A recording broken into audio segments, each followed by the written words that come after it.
Hello friends, welcome to my YouTube channel. The topic we are going to learn today is conjunctions. मित्रांनो, आज आपण जो घटक शिकणार आहोत तो आहे कंजंक्शन्स म्हणजेच उभयान्वयी अव्यय. त्याची सुरुवातीला पाहूया आपण व्याख्या काय होते. A word that connects two words, phrases or clauses is called as a conjunction. लक्षात घ्या, दोन शब्दांना, दोन शब्दसमूहांना आणि दोन उपवाक्यांना जोडण्याचं काम करणाऱ्या शब्दास आपण कंजंक्शन किंवा उभयान्वयी अव्यय म्हणून ओळखत असतो. आता त्याची उदाहरणं इथे बोर्डवरती तुम्ही पाहू शकता. And, but, for, or, yet, so, though, although, both and. त्याच्यानंतर पुढे सांगता येतील नॉट ओनली बट ऑल्सो, अशा प्रकारची अनेक.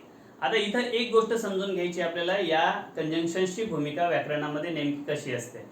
बऱ्याचदा आपण वाचत असताना काही वाक्य अशी असतात की जी खूप सलग मोठीच्या मोठी वाक्य आपल्याला इंग्रजीमध्ये वाचायला मिळतात. ही एवढी मोठमोठी वाक्य कशी बनतात, तर त्याच्यामध्ये सुद्धा भूमिका असते कंजंक्शन्सची. कंजंक्शन्स ऍड होत जातात आणि अनेक वाक्य एका वाक्याच्या स्वरूपामध्ये छोटी करून आपल्या समोर येत असतात. किंवा बऱ्याच वेळा आपल्याला मोठी वाक्य छोटी जर करायची असतील तरीही कंजंक्शन त्या ठिकाणी महत्वाची भूमिका बजावताना दिसतो. कारण तो दोन शब्दांना, दोन शब्दसमूहांना तसंच दोन वाक्यांना सुद्धा जोडण्याचं काम करतो, हे आपण पाहिले. म्हणजे याचा अर्थ हा असा मॅजिकल वर्ड आहे किंवा ही एक अशी मॅजिकल कन्सेप्ट आहे, जादुई कन्सेप्ट आहे की जी छोटी वाक्य मोठी करण्याच्या कामाला येते आणि मोठ्या वाक्यांना छोटं करण्यासाठी सुद्धा त्यांची भूमिका असते. तर मग आता आपण उदाहरणासह समजून घेण्याचा प्रयत्न करूया.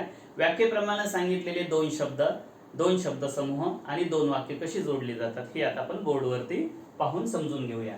इथे आपण पाहूया पहिलं उदाहरण. He likes to read and right.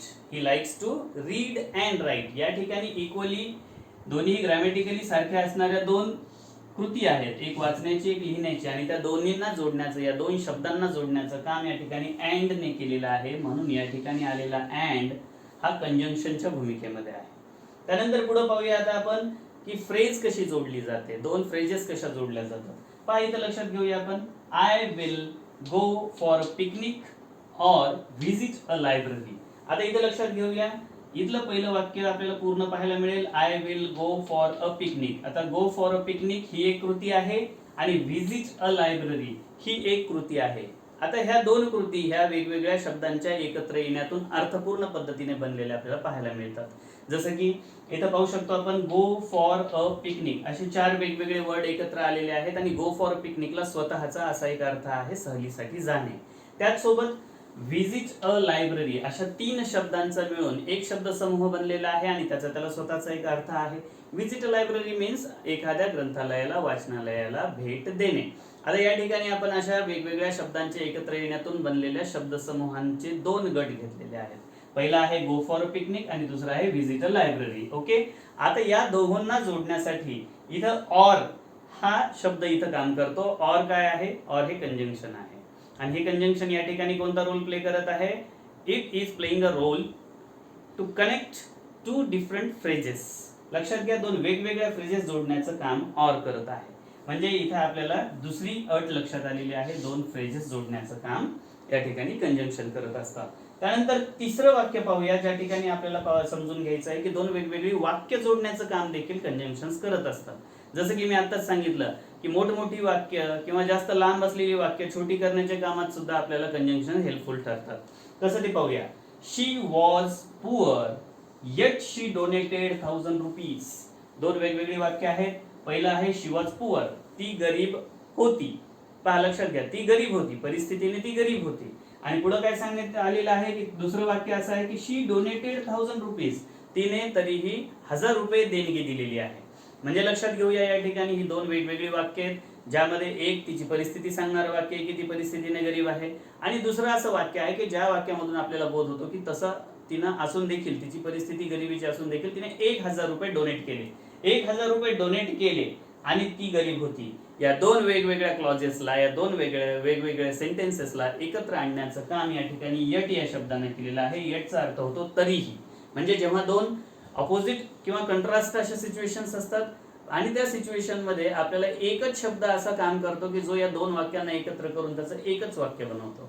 जसं की या ठिकाणचं वाक्य आहे she was poor yet. She was poor, ती गरीब होती तरीही. She donated 1000 rupees. तिने 1000 रुपये देणगी दिली. तर अशा पद्धतीनं आज आता आपण या ठिकाणी जो कंजंक्शन हा भाग शिकत आहोत त्याची व्याख्या उदाहरणासह मी तुम्हाला एक्सप्लेन करून सांगण्याचा प्रयत्न केलेला आहे, ती तुम्हाला निश्चितच समजली असेल. आता या पुढच्या पार्टमध्ये आपण शिकणार आहोत या कंजंक्शनचे प्रकार, उपप्रकार कोणते पडतात आणि त्यांची भूमिका काय असते, ते कुठे नेमकेपणाने वापरले जातात, कशा पद्धतीने त्यांचा वापर प्रभावीपणे केला जातो. तर तेव्हा व्हिडिओ स्किप न करता व्यवस्थित पाहत राहा आणि समजून घेण्याचा प्रयत्न करा. आज आपण शिकत असलेला महत्त्वाचा parts of speech, conjunctions. Let's see the first type of conjunctions now. The first type of conjunctions is coordinating conjunctions. Coordinating conjunctions हा पहिला प्रकार आहे conjunctionsचा. Conjunctionsचे एकूण 3 प्रकार पडतात. Coordinating conjunctions, subordinating conjunctions आणि correlative conjunctions. एकाचं आपण उदाहरणासह सगळं डिटेलमध्ये जाणून घेऊया. आता सगळ्यात पहिल्यांदा सुरुवात करूया पहिल्या उपप्रकाराने, तो आहे कोऑर्डिनेटिंग कंजंक्शन्स. तर हा प्रकार नेमकं काय काम करतो ते त्याच्या व्याख्येतून आपल्याला समजेलच. They link to equally important words और phrases which are grammatically complete. व्याकरणाच्या दृष्टीनं पूर्ण असलेले, अर्थपूर्ण असलेले आणि व्याकरणाच्या दृष्टीनं स्वतंत्र असलेले असे 2 शब्द किंवा 2 शब्दसमूह जोडण्याचं काम या प्रकारचं कंजंक्शन करत असतात. ही कंजंक्शन्स नेमकी कोणती आहेत, तर ती आहेत and, or, but, nor, for, so याप्रमाणे इतर. या ठिकाणी आलेला फॉर हा बिकॉजचं काम करत असतो. या ठिकाणी लक्षात घेऊया आपण, यांना शॉर्टमध्ये सांगायचं झालं किंवा लक्षात ठेवायचं झालं तर ही उदाहरणं फॅन बॉईज या नावानं किंवा या शॉर्टनं आपण लक्षात ठेवू शकतो. कशा पद्धतीनं ते ओळखायचं ते सांगतो. फॅन बॉईज, FANBOYS यामध्ये या कोऑर्डिनेटिंग कंजंक्शनचा समावेश होतो. एफ म्हणजे फॉर, ए म्हणजे अँड, त्याच्यानंतर एन म्हणजे नॉर, बी म्हणजे बट, त्याच्यानंतर ओ मीन्स ऑर, त्याच्यानंतर वाय म्हणजे येट अँड येस म्हणजे सो. तर अशा पद्धतीनं फॅन बॉईज हा शॉर्ट फॉर्म या प्रकारच्या कंजंक्शन्सची उदाहरणं लक्षात ठेवण्यासाठी वापरला जातो. आता आपण त्याचं प्रत्यक्षामध्ये काम कसं चालतं ते पाहूया. कशा पद्धतीनं हे काम करतात, कशा पद्धतीनं 2 व्याकरणाच्या दृष्टीने स्वतंत्र असलेल्या शब्दांना, शब्दसमूहांना कसं जोडतात ते उदाहरणासह समजून घेऊ. पहिलं उदाहरण पाहूया आपण या ठिकाणी. He is handsome and talented. लक्षात घेऊ आपण, तो हँडसम आहे आणि टॅलेंटेड आहे. म्हणजे काय आहे, तो दिसायला देखणा आहे आणि तो खूप हुशार आहे. याचा अर्थ या ठिकाणी आपण 2 ग्रामॅटिकली इक्वल आणि इक्वल इम्पॉर्टन्स असलेल्या, समान महत्व असलेल्या, त्याचबरोबर स्वतंत्ररित्या ग्रामरच्या दृष्टीने अर्थपूर्ण असलेल्या 2 शब्दांना जोडण्याचं काम या ठिकाणी अँड ने केलेलं आहे. म्हणून या ठिकाणी आलेला हा अँड कोऑर्डिनेटिंग कंजंक्शन होतो. त्यानंतरचं नेक्स्ट एक्झाम्पल पाहू आपण. Give me a pen or a pencil. मला एक पेन दे किंवा पेन्सिल दे. किंवा या ठिकाणी विकल्प आहेत. विकल्प म्हणजे 2 पर्याय आहेत. 2 पर्यायापैकी आपल्याला एका पर्यायाची निवड करायची असते. अशा वेळी आपण जेव्हा दोन्ही पर्यायांना एका वाक्यामध्ये बोलायचं ठरवतो, दोन्ही पर्याय ही इक्वल आहेत, आपल्या दृष्टीनं ते समान आहेत, त्याचबरोबर ग्रामरच्या दृष्टीनं सुद्धा त्यांना दोघांना स्वतंत्र असा अर्थ आहे. अशा 2 स्वतंत्र शब्दांना जोडण्याचं काम या ठिकाणी ऑर हा पर्यायवाचक शब्द करतो. हा पर्यायवाची शब्द या ठिकाणी कोऑर्डिनेटिंग कंजंक्शनच्या भूमिकेमध्ये आहे.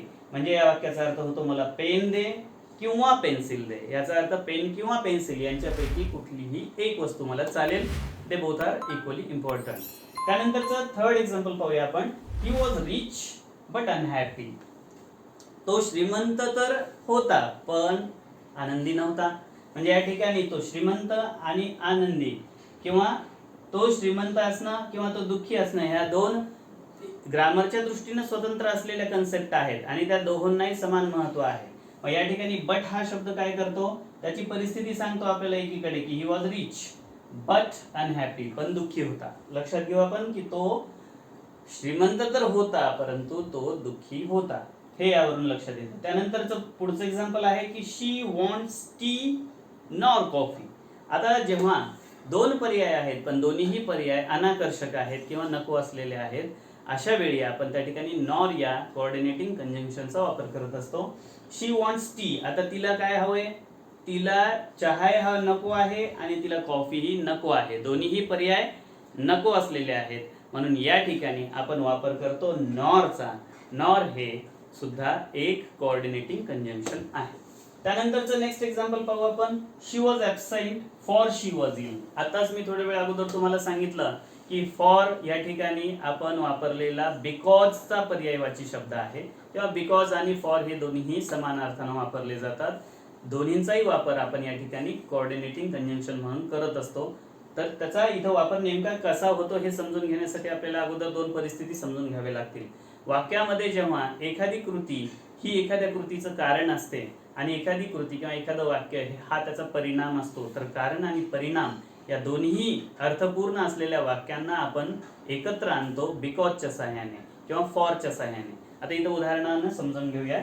शी वॉज ॲबसेंट, ती अनुपस्थित होती, ती शाळेत हजर नव्हती किंवा ती हजर नव्हती. का हजर नव्हती त्याचं कारण पुढे सांगण्यात आले, because she was ill. For she was ill, कारण ती आजारी होती. आता ती आजारी होती हे झालं त्या गोष्टीचं कारण, आणि ती शाळेमध्ये किंवा ती जिथे बोलवलं होतं तिथे गैरहजर होती, हा झाला त्याचा परिणाम. म्हणजे जेव्हा आपण परिणाम आधी घेतो आणि कारण पुढे घेतो त्यावेळी आपण फॉरचा वापर करत असतो किंवा बिकॉजचा वापर करत असतो. जसं की शी वॉज ॲबसेंट हा परिणाम आहे, बिकॉज किंवा फॉर शी वॉज इल कारण ती आजारी होती. आता त्यानंतर पुढे पाहूया ह्याच्याच विरुद्ध किंवा ह्या स्थितीच्या विरोधामध्ये जेव्हा आपण अगोदर कारण घेतो आणि नंतर परिणाम घेतो, तर अशा वेळेला आपण तिथं सो या कोऑर्डिनेटिंग कंजंक्शनचा यूज करत असतो. तो कसा होतो ते आता पाहूया. सेम एक्झाम्पल घेऊ आणि समजून घेऊ. आता आपण पाहिलं होतं सुरुवातीला की अगोदर परिणाम आणि नंतर कारण आलं तर फॉरचा वापर झाला होता, पण आधी जर कारण आलं तर काय करणार, शी वॉज इल. आता कारण माहिती आपल्याला, ती आजारी होती म्हणून ती ॲबसेंट होती, तर अशा वेळी आपण सोचा यूज करतो. म्हणून या अर्थाने या ठिकाणी सो हे कोऑर्डिनेटिंग कंजंक्शन वापरलं जातं. She was ill so she was absent, she was ill so she was absent. म्हणजे इथं ग्रामरच्या दृष्टीनं दोन समान महत्व असलेल्या टर्म्स किंवा ग्रामरच्या दृष्टीनं पूर्ण अर्थ पूर्ण असलेल्या दोन टर्म्स, दोन संकल्पना दोन वेगवेगळ्या वाक्यात मांडलेल्या आपण एकत्र आणल्या आणि दोन मोठ्या वाक्यांचं मिळून एक वाक्य बनवलं. तर अशा वेळी आपण कोऑर्डिनेटिंग कंजंक्शनचा यूज करण्याचं काम केलं. आणि या ठिकाणी तुम्हाला पहिला कंजंक्शनचा प्रकार कोऑर्डिनेटिंग कंजंक्शन क्लिअर झाला असेल अशी मी होप करतो, समजलंच असेल. यानंतर पुढचा प्रकार आपण शिकणार आहोत आणि तो आहे subordinating conjunctions. Friends, let's see the second type of conjunctions and that is subordinating conjunctions. Subordinating conjunctions हा उभयान्वयी अव्ययाचा किंवा या कंजंक्शन्सच्या प्रकाराचा पुढचा उपप्रकार आहे. आता आपण समजून घेऊया नेमकी त्याची भूमिका काय असते. They join an independent clause to a dependent clause for meaning and relevance. ते स्वतंत्र वाक्याला उपवाक्याशी जोडण्याचं काम करत असतात. आता हे स्वतंत्र वाक्य म्हणजे काय, उपवाक्य म्हणजे काय, इंडिपेंडंट क्लॉज म्हणजे काय आणि डिपेंडंट क्लॉज म्हणजे काय हे थोडक्यात समजून घेऊया. मित्रांनो, लक्षात घ्या की वाक्य ज्यावेळी आपण वापरत असतो, बोलत असतो, तर त्यावेळेला एक वाक्य असं असतं की जे कम्प्लीट असतं, त्याचा स्वतंत्र असा अर्थ असतो. आणि दुसरं एखादं वाक्य असं असू शकतं की ज्या वाक्याला आपला अर्थ पूर्ण करून घेण्यासाठी त्या मूळ वाक्यावर अवलंबून राहावं लागतं. जसं की समजा एक वाक्य पूर्ण आहे आणि दुसरं वाक्य अपूर्ण आहे, तर अपूर्ण असलेल्या वाक्याला पूर्ण असलेल्या वाक्याचा संदर्भ दिल्याशिवाय त्याचा अर्थ पूर्ण होत नाही. अशापैकी जे वाक्य अर्थानं पूर्ण असतं, स्वतंत्र असतं, त्याला आपण इंडिपेंडंट क्लॉज असं म्हणतो. आणि जे वाक्य आपला अर्थ पूर्ण करून घेण्यासाठी दुसऱ्या वाक्यावर अवलंबून असतं, त्याच्याशिवाय त्याचा संदर्भ लागत नाही किंवा त्याचा अर्थ व्यवस्थित होत नाही, त्याला आपण म्हणतो डिपेंडंट क्लॉज. डिपेंडंट आणि इंडिपेंडंट क्लॉज म्हणजे नेमकं काय, याच्यामध्ये गल्लत करायची नाही. फार सोपा भाग आहे, समजून घेतला लक्ष देऊन तर फार अतिशय सोपा असा भाग आहे. इंडिपेंडंट क्लॉज म्हणजे असं वाक्य की जे अर्थाच्या दृष्टीनं स्वतंत्र असतं. त्याला जेव्हा आपण सिंगली उच्चारतो किंवा त्याचा स्वतःचा उच्चार करतो, ते वाक्य बोलतो, त्यावेळी त्या वाक्याचा पूर्ण अर्थ आपल्या लक्षात येतो. त्याला कुठल्याही वाक्याशी संबंध जोडण्याची गरज नसते आपला अर्थ पूर्ण करून घेण्यासाठी. ते वाक्य स्वतंत्र असतं. परंतु अशा स्वतंत्र वाक्याला जोडून काही वाक्य अशी असतात की ज्यांना स्वतःचा अर्थ पूर्ण करण्यासाठी किंवा एखादा संदर्भ अधिक स्पष्ट करण्यासाठी त्या क्लॉजची गरज असते, जो इंडिपेंडंट असतो. मग अशा प्रकारची वाक्ये कशी ओळखायची, मग ज्या वाक्ये जी अवलंबून असलेली वाक्य असतात ती येतात सबऑर्डिनेट क्लॉजच्या कक्षेमध्ये, किंवा त्यांनाच आपण डिपेंडंट क्लॉज म्हणतो, कारण ती डिपेंड असतात कोणावरती अर्थाच्या दृष्टीने, तर इंडिपेंडंट क्लॉजवर म्हणजे मेन क्लॉजवर. तर लक्षात घेऊ आपण उदाहरणाने, ते जास्त क्लिअर होईल. बघू आपण इथं पहिलं एक्झाम्पल, शी सेड गुड बाय बिफोर शी लेफ्ट.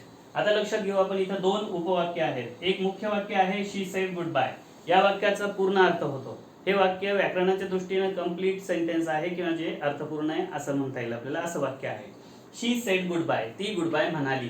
किंवा तिने निरोप घेतला. कधी घेतला तर त्याचा संदर्भ पुढच्या वाक्यामध्ये येणार आहे. हे अधिक क्लिअर करण्यासाठी, आपल्या लक्षात येण्यासाठी हा छोटासा एक उपवाक्याचा भाग इथं जोडण्यात आलेला आहे. तो आहे शी लेफ्ट.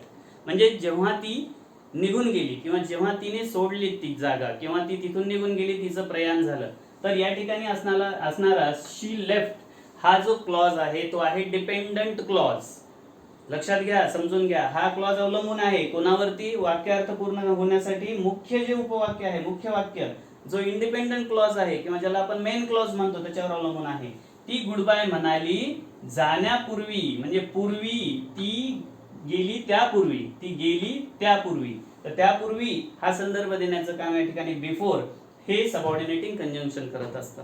म्हणून लक्षात घ्या की बिफोर या वाक्यामध्ये आला आणि म्हणून हा जो उपवाक्याचा भाग होता तो या मुख्य वाक्याशी जोडला गेला आणि दोघांना मिळून अर्थाच्या दृष्टीनं खूप सुलभता आली, सुसूत्रता आली, खूप सोपं झालं ते वाक्य आणि त्याचा संदर्भ क्लिअर झाला. तिने जाण्यापूर्वी गुड बाय म्हटले, इतकं साधं ते वाक्य तयार झालं. आता त्याच्यानंतर पुढचं एक्झाम्पल पाहू आपण. इथे पण दोन वाक्य आहेत, she is tall and she couldn't touch the bell. ती उंच होती आणि पहा, लक्ष द्या, ती उंच आहे. शी कुडंट टच द बेल, तरी पण ती त्या बेलला स्पर्श करू शकलेली नव्हती. म्हणजे या ठिकाणी दोन सिच्युएशन आहेत, या दोन परस्पर विरोधी सिच्युएशन आहेत, पण त्याच्यापैकी या दोन्ही सिच्युएशन्सला एकत्र आणण्याचं काम ऑल्दो म्हणून ओळखल्या जाणाऱ्या सबऑर्डिनेटिंग कंजंक्शनने या ठिकाणी केलेलं आहे. ऑल्दो काय रोल प्ले करतो? तर ऑल्दो वाक्याच्या सुरुवातीला येतो. ऑल्दो शी इज टॉल, ती उंच होती, तरीही. इथं एक अट आहे. एक अट आपल्या लक्षात येते की ती उंच असूनही काय घडलंय? काहीतरी वेगळं घडलंय की जे तिच्या उंचीला अनुसरून नसणार आहे. म्हणजे एखादी कॉन्ट्रास्ट सिच्युएशन घडलेली आहे. आता ती कशी घडली ते पाहू. ती उंच होती की ती उंच आहे, तरीही ती बेलला स्पर्श करू शकली नाही. बेल उंचावरती असेल तिच्या उंचीपेक्षा अधिक. मग ही सिच्युएशन सांगण्यासाठी आपण या ठिकाणी ऑल्दो या सबऑर्डिनेटिंग कंजंक्शनचा वापर केला. या कंजंक्शननं काम काय केलं की एका मुख्य वाक्याशी एका उपवाक्याचा संबंध जोडला. आता शी कुडंट टच द बेल, ती बेलला स्पर्श करू शकली नाही, हे वाक्य अर्थाच्या दृष्टीनं पूर्ण आहे, ग्रामरच्या दृष्टीनं पूर्ण आहे आणि ती उंच आहे हा जो भाग आहे ह्याचा संदर्भ त्या वाक्याशी जोडण्याचं काम, ह्या डिपेंडेंट क्लॉजचं काम या मेन क्लॉजला जोडण्याचं काम ऑल्दोने केलेलं आहे. म्हणून ते होईल या ठिकाणचं सबऑर्डिनेटिंग कंजंक्शन. त्यानंतर पुढचं एक्झाम्पल पाहूया आपण. You won't be pass the exam unless you study. तुम्ही जोपर्यंत अभ्यास करणार नाही तोपर्यंत तुम्ही पास होणार नाही. तू अभ्यास केला नाहीस तर तू पास होणार नाहीस. म्हणजे या ठिकाणी एक अट आहे की तुला पास व्हायचं असेल तर अभ्यास करावा लागेल. म्हणजे या ठिकाणी ही अट दाखवण्याचं काम अनलेस न केलेलं आहे. नाही, जर तू हे केलं नाहीस तर ते होऊ शकणार नाही. अशा दोन वेगवेगळ्या सिच्युएशन आहेत. जर तू अभ्यास केला नाहीस तर तू पास होऊ शकणार नाहीस. म्हणजे याचा अर्थ पास होण्यासाठी अभ्यास करावा लागेल. मग अशा दोन अटदर्शक वाक्यांना जी कंडिशन दाखवलेली आहे किंवा जी अट टाकलेली आहे त्या वाक्यांना एकत्र आणण्याचं काम अनलेस हे सबऑर्डिनेटिंग कंजंक्शन या ठिकाणी करत असतं. म्हणून you won't be pass the exam unless you study. You study हा या ठिकाणचा डिपेंडेंट क्लॉज आहे आणि you won't be pass the exam हा या ठिकाणचा मेन क्लॉज आहे किंवा इंडिपेंडेंट क्लॉज आहे. तुम्हाला आता मला वाटतं की हे लक्षात आलंच असेल. यानंतरचं शेवटचं एक्झाम्पल एकदा आणखी पाहू अधिकच्या सरावासाठी, जेणेकरून तुम्हाला हा भाग आणखी स्पष्ट होईल. पुढचं उदाहरण आहे, once you arrive you will enjoy yourself. एकदा का तू आलास तर तू एन्जॉय करशील किंवा तुला खूप मजा येईल. ह्या दोन वाक्यांना आपण एकत्र आणलेलं आहे. एकदा का तू आला म्हणजे या ठिकाणचं हे जे वाक्य आहे हे अर्धवट आहे आपल्या लक्षात येतं. याला अर्थ पूर्ण होण्यासाठी पुढच्या क्लॉजची गरज आहे आणि या अपूर्ण क्लॉजला किंवा या अवलंबित्व असलेल्या वाक्याला आपण दुसऱ्या मुख्य वाक्याशी जोडण्याचं काम वन्स या शब्दाद्वारे करतो. म्हणून या ठिकाणी आलेला वन्स म्हणजे एकदा हा काय होईल? सबऑर्डिनेटिंग कंजंक्शन होईल. सबऑर्डिनेटिंग कंजंक्शननं काम काय केलं? या डिपेंडंट क्लॉजला या मेन क्लॉजशी जोडण्याचं काम केलेलं आहे. ते कसं केलं ते आता समजून घेऊ. वन्स यू अराइव्ह, एकदा का तू आलास, की comma you will enjoy your self, तूच खूप मजा घेशील किंवा तुला खूप आनंद येईल. अशा अर्थाने या ठिकाणी या दोन सिच्युएशन एकत्र आणण्याचं काम वन्सने केलं आणि असा रोल प्ले करणारं हे सबऑर्डिनेटिंग कंजंक्शन ठरलं. तर अशा पद्धतीने आतापर्यंत आपण टाइप्स ऑफ कंजंक्शन्स मध्ये दोन उपप्रकारांवरती चर्चा केलेली आहे. त्यापैकी पहिला होता कोऑर्डिनेटिंग आणि आता आपण जो पाहिला तो आहे सबऑर्डिनेटिंग कंजंक्शन्स. होप तुम्हाला हा भाग समजलाच असेल. फ्रेंड्स, आता पाहूया आपण कंजंक्शनचा तिसरा आणि शेवटचा उपप्रकार, तो आहे कोरिलेटिव्ह कंजंक्शन्स. कोरिलेटिव्ह कंजंक्शन्स काय काम करतात ते आता आपण समजून घेण्याचा प्रयत्न करूया. They come in pairs to join different words, phrases और sentences to make a single sentence. आता आपल्याला सगळ्यात पहिल्यांदा मूळ भूमिकेवर यावं लागेल कंजंक्शन्सच्या. कंजंक्शन्स काय काम करत असतात तर आपण पाहिलेलं आहे की दोन मोठ्या वाक्यांना, दोन वेगवेगळ्या स्वतंत्र वाक्यांना एकत्र जोडण्याचं काम करतात आणि ह्या एकत्र जोडणीतून एकच अर्थपूर्ण वाक्य बनवण्याचं काम करत असतात. तर या ठिकाणी ही भूमिका अधिक चांगल्या पद्धतीने बजावण्याचं काम कोरिलेटिव्ह कंजंक्शन्स करत असतात. ते काय करतात तर हे येतातच मुळामध्ये पेअर्स मध्ये. म्हणजे जसं आपण अगोदर पाहिलेलं होतं की अँड असेल, बट असेल, फॉर असेल, सो असेल, येट असेल, अशा प्रकारची किंवा अल्दो असेल, तर अशा प्रकारची जी कोणती कंजंक्शन्स आपण वापरली ती एका शब्दाच्या स्वरूपात होती. ती एकत्र आली तर ती फक्त एका शब्दाच्या स्वरूपात आली आणि त्यांनी काय केलं, दोन वेगवेगळ्या वाक्यांना, दोन वेगवेगळ्या शब्दांना, दोन वेगवेगळ्या शब्दसमूहांना जोडलं. आता या ठिकाणी येणारी कंजंक्शन्स ही थोडीशी वेगळ्या पद्धतीची आहेत. हे काय काम करतात, काम तेच करतात, परंतु या ठिकाणी त्यांचा रोल वेगळा आहे. ते कशा पद्धतीने काम करतात बघूया आपण, की ते येतातच पेअर्स मध्ये. म्हणजे या ठिकाणी येणारी जी कंजंक्शन्स असतात ही दोन शब्द किंवा दोनपेक्षा जास्त शब्दांच्या स्वरूपात येतात. जसं की सिंगल असलेलं अँड आपण पाहिलेलं आहे, पण या ठिकाणी बोथ आणि डॅश डॅश अँड अशा पद्धतीने या ठिकाणी दोन वेगवेगळे शब्द येतात आणि ते दोन वेगवेगळ्या वाक्यांना एकत्र, दोन वेगवेगळ्या विकल्पांना, दोन वेगवेगळ्या शब्दांना, दोन वेगवेगळ्या शब्दसमूहांना एकत्र जोडण्याचं काम करतात. उदाहरणासह समजून घ्यायला सोपं जाईल. आपण पाहूया आता बोर्डवरती, समजून घेऊया हे एक्झाम्पल कसं आहे. He is not only handsome but also talented. इथलं पहिलं एक्झाम्पल आहे की तो हँडसम तर आहेच, नुसता हँडसमच नाही तर तो टॅलेंटेड सुद्धा आहे. म्हणजे या ठिकाणी आलेला नॉट ओनली हा भाग आणि बट ऑल्सो हा भाग, हे दोन्हीही कोरिलेटिव्ह कंजंक्शन्स आहेत. ते एकाच वाक्यात येतात, जोडीच्या स्वरूपात येतात आणि त्यांना मध्ये जो गॅप असतो त्याच्यामध्ये एक विकल्प आणि पुढचा विकल्प हा त्याच्या पुढच्या शब्दांच्या नंतर येतो. मग तिथं दोन सिच्युएशन्स असतात. आता हे समजून अजून घेऊया सोप्या पद्धतीनं. हे दोन वेगवेगळे वाक्य आहेत असं समजा. कसे वाक्य, ही इज हँडसम हे एक वाक्य आहे आणि ही इज टॅलेंटेड हे एक वाक्य आहे. आता he is handsome, he is talented असं दोन वेळा म्हणण्याऐवजी आपण काय केलं, त्या ठिकाणी त्या दोघांना जोडण्यासाठी कोरिलेटिव्ह कंजंक्शन मध्ये आणलं.